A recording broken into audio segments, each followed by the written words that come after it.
Hi everybody, in this video I'd like to talk about the books I love to use for language acquisition. Usborne books are an amazing resource in helping children achieve their language goals. So for language reception, the books encourage language comprehension, which is the understanding and processing of a language. It helps to build fluency, which is manipulating a language in order to express yourself in different ways. Helps children practice language concepts, such as asking questions and responding to those questions appropriately, and also exposes children to the sheer size of the English vocabulary. We have a lot of words. Not everything is cool.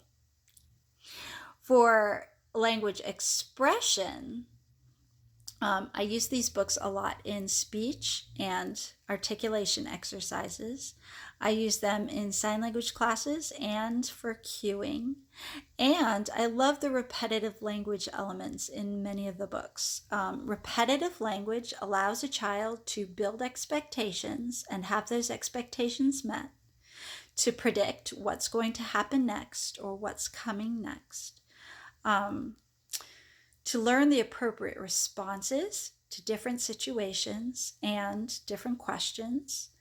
And it also reinforces speech production. So as you're repeating the same phrase over and over again, you're building muscle memory, and that makes it easier for a child to spit out what they're trying to say. So the first book that I have is from the That's Not My series. There are a lot of books in this series. I happen to be a fan of squirrels, so I have the squirrel one here, but there are a lot of different ones, and I'm sure whatever your kid is into, there's a That's Not My book for him or her. The great thing about this book is it engages all three learning pathways in the brain. So auditory, by reading out loud to your child, visual, by looking at the pretty pictures, and also kinesthetic. There is a texture experience on every page that relates back to the story. So it keeps the child engaged and invites them to interact with the book. My favorite part of the book is the repetitive language element. Every book starts out with, "That's not my," and whatever it is. But then it gives a reason why, or in this case, why not. So that's not my squirrel because its paws are too rough.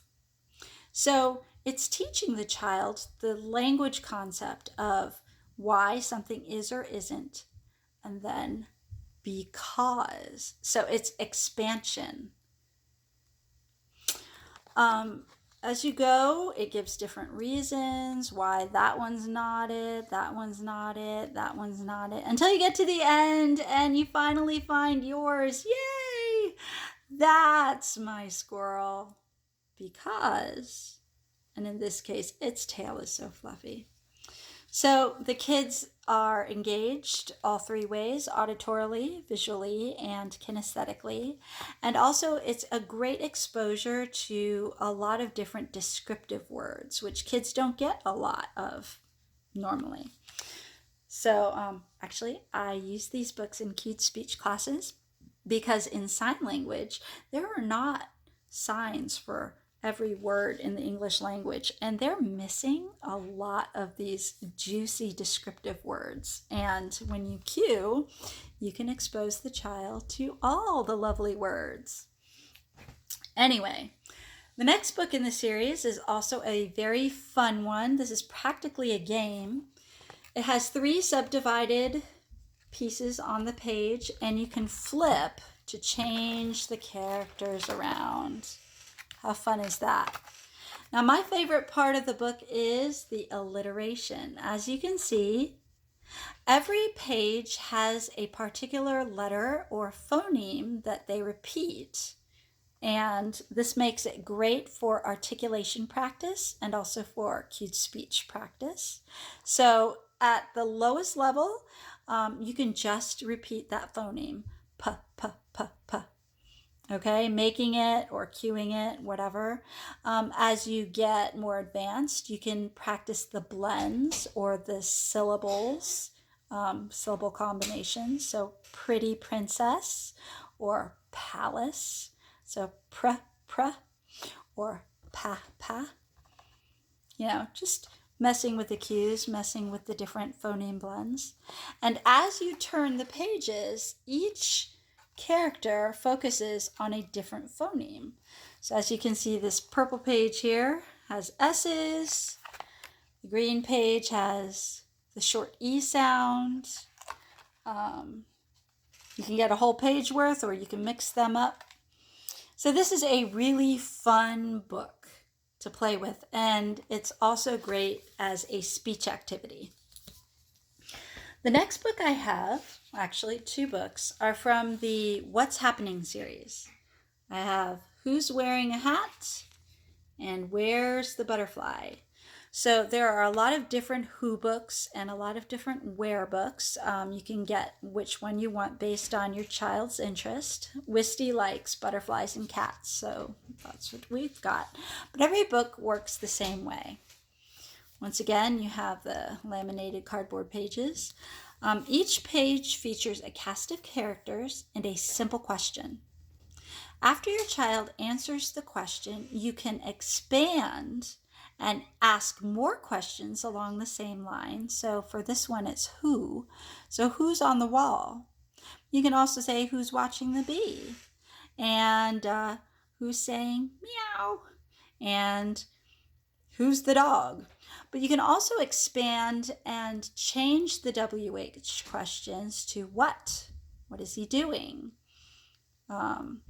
Where is the character in relation to another character? You can really take this and run with it. At one point, Wisty's language goal was to be able to answer WH questions, and we use these books a lot when working with her on that. I highly recommend these books. Great for language comprehension. And the next book I have is How To. In this case, Bathe Your Little Dinosaur. There are 4 books in the series. We also have How to Brush Your Teeth, How to Tuck in Your Little Sleepy Head, and How to Feed Your Little Monkey. So these books are simple, straightforward, rhyming text that deal with daily routine. What's great about daily routine books is that as you read them over and over to your child, you're creating expectation and prediction in their brains, and you're also giving them the words in order to express themselves in that situation. By reading this book over and over again, you're exposing the kid to bath time vocabulary. Yay! So when it's bath time, they know the words to use. They will be able to express themselves. This book is cute. It has some wordplay in it, some repetitive language. It's a simple, straightforward book about daily routines. Now, Usborne has the most fabulous vocabulary books I've ever seen anywhere. For the older children, they have 1001 pictures and words. For slightly younger children, they have 199 pictures and words. And for little kids, they have the My First Word Book series. I think there are 4 books in the series.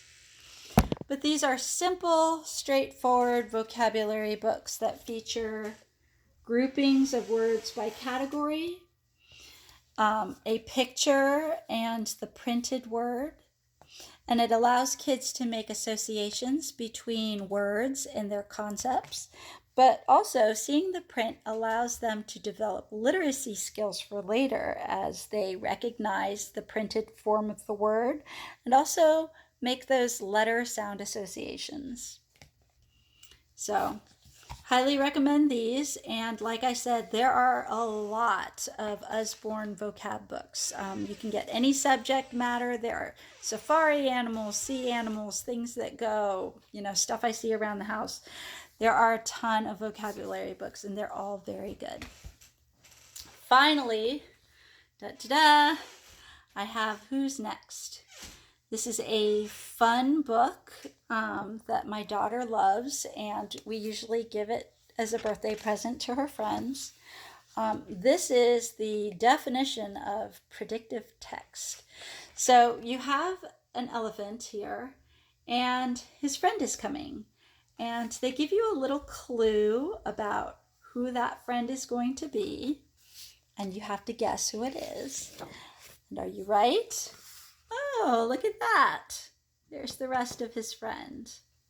Now, the fun thing about this book is that on every page, somebody leaves and somebody new comes.